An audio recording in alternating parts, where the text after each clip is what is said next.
Salut à tous et bienvenue sur Gamertech. Aujourd'hui on se retrouve pour un essai ici du SteelSeries Arctis Prime, le nouveau casque gamer de la marque. Alors ce modèle il est proposé au tarif de 119 € et l'idée ici c'est un peu de proposer une version simplifiée du Arctis Pro qu'on retrouve à 189 €, donc en conservant son excellente conception et des performances sonores identiques, mais en simplifiant un peu ses fonctionnalités. Alors en gros le casque maintenant, il va se connecter uniquement en 3,5 mm et non plus en USB, ce qui lui permet de s'adapter à toutes les plateformes, mais on va quand même perdre quelques bonus, notamment au niveau du Sensor 7.1 ou encore les éclairages RGB. Bref, tout ça on va découvrir ensemble dans cette vidéo, c'est parti.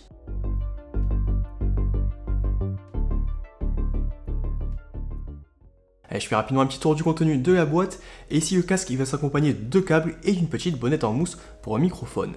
Alors le premier câble il mesure seulement 1,2 m et il est ici surtout pensé pour une utilisation sur console ou sur smartphone, puisqu'on aura ici un seul connecteur 3,5 mm qui va prendre en charge l'audio et le micro. Alors pour se connecter ensuite sur PC, on aura un deuxième câble de 1,5 m qui fait un peu office de rallonge et qui embarque lui deux connecteurs 3,5 mm, donc pour séparer l'audio et le micro. Alors du côté du design, cette nouvelle version ici Prime, elle va un peu reprendre les grandes lignes de ce qu'on avait déjà découvert précédemment sur les casques de la gamme Arctis. Alors pour rappel, je vous en ai déjà présenté pas mal sur la chaîne, et notamment les modèles Arctis 3, 7, Pro plus Game DAC ou encore Pro Wireless, et je vous rajoute tous les liens en description. Alors ici sur ce Prime, on se rapproche plus des modèles Pro, donc qui sont plus haut de gamme et qui disposent d'une meilleure finition. On retrouve notamment toujours ce système un peu de double arceau, avec ici un premier bandeau métallique, à la fois plutôt souple et plutôt bien solide. Alors comme vous pouvez voir, ça résiste vraiment bien aux différentes tortures, et je pense de ce côté-là, il ne devrait pas forcément y avoir trop de problèmes. Alors en dessous, on retrouve un deuxième bandeau ici, c'est un bandeau élastique qui va un peu venir épouser la forme du crâne et qui va permettre de mieux répartir les différents points de pression. Alors je reviendrai un peu plus tard sur le confort général du casque,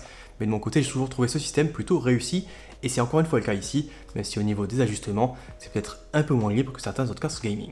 Du côté du design des oreillettes, pas de grand changement par rapport au précédent modèle Arctis Pro. Alors ici, on peut toujours les faire ici pivoter à 90 degrés de façon à ranger le casque plus facilement, mais également de le porter de façon un peu plus confortable autour du cou. Les différentes charnières ne craquent pas dans tous les sens et globalement ça inspire plutôt confiance, même si évidemment c'est pas facile de vous donner vraiment un réel avis sur la durée. Comme moi, j'ai testé le casque seulement une petite quinzaine de jours. Alors sur chaque oreillette, on retrouve aussi une petite plaque magnétique avec le logo de la marque.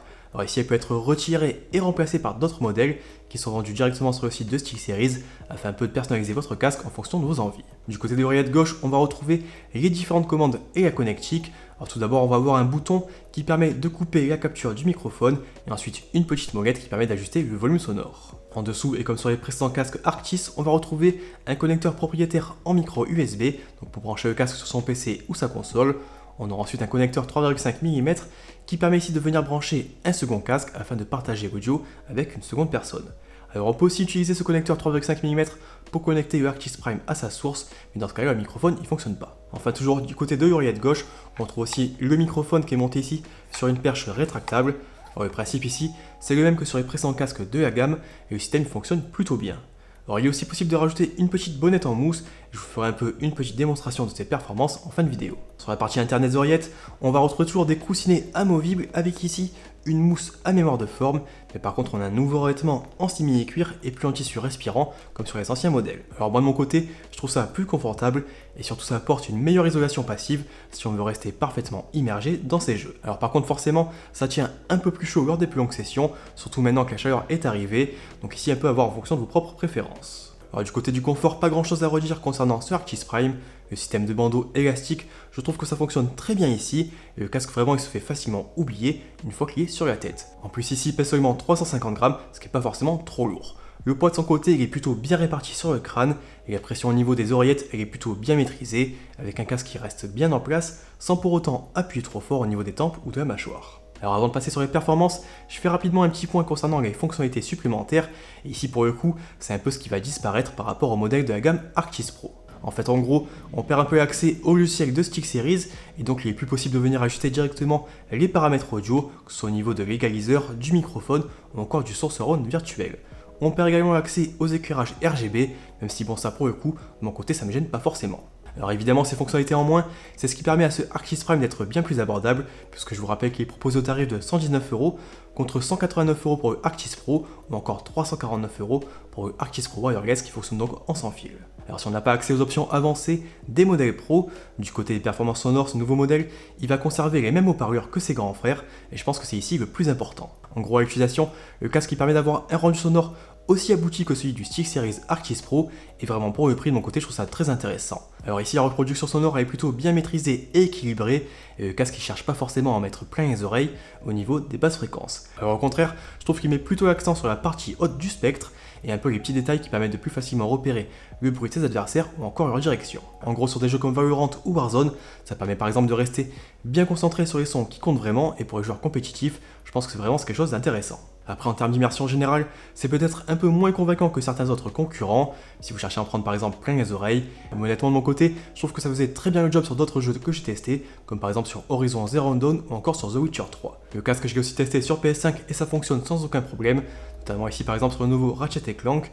Et là encore le rendu il est plutôt sympa, et les différents effets des différentes armes ou encore les échanges entre les personnages, ils ressortent vraiment très bien. Alors par contre je trouve que le casque il manque un peu de puissance, et si vous avez la possibilité par exemple de l'associer à un petit DAC, je pense que c'est vraiment un plus. Moi de mon côté par exemple j'ai utilisé avec le Epos GSX 300, et vraiment ça permet d'offrir un petit boost au casque. Et alors le problème il était plutôt prononcé sur PC que sur PS5, mais dans tous les cas si vous êtes du genre à mettre vraiment le son très fort, je pense que ce sera pas forcément peut-être le meilleur casque pour vous. Et je termine évidemment cette vidéo avec un petit point concernant le microphone. Donc vous avez sûrement remarqué un petit changement au niveau de ma voix, parce que justement je suis en train d'enregistrer ici avec le microphone de ce SteelSeries Arctis Prime. Alors vous le remarquez souvent, mais au niveau du gain je trouve ça vraiment un peu faible, ça manque quand même de puissance, et je pense que par exemple si vous êtes un streamer, il faudra peut-être un peu rentrer dans les options de OBS par exemple, et augmenter un peu tout ça.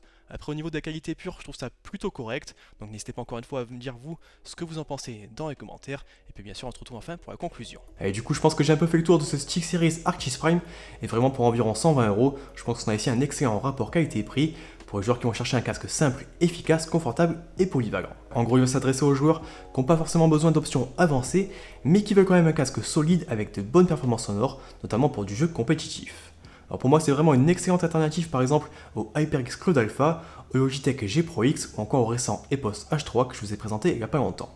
Enfin comme d'habitude n'hésitez pas un peu à me dire ce que vous en pensez dans les commentaires, et bien sûr si vous avez des questions. Aussi avant de se quitter n'oubliez pas de mettre un petit pouce bleu si cette vidéo elle vous a plu, et n'oubliez pas non plus de vous abonner et d'activer les notifications pour ne pas rater les prochaines vidéos. Sur ce moi je vous remercie d'avoir regardé cette vidéo et je vous dis à la prochaine. Allez ciao.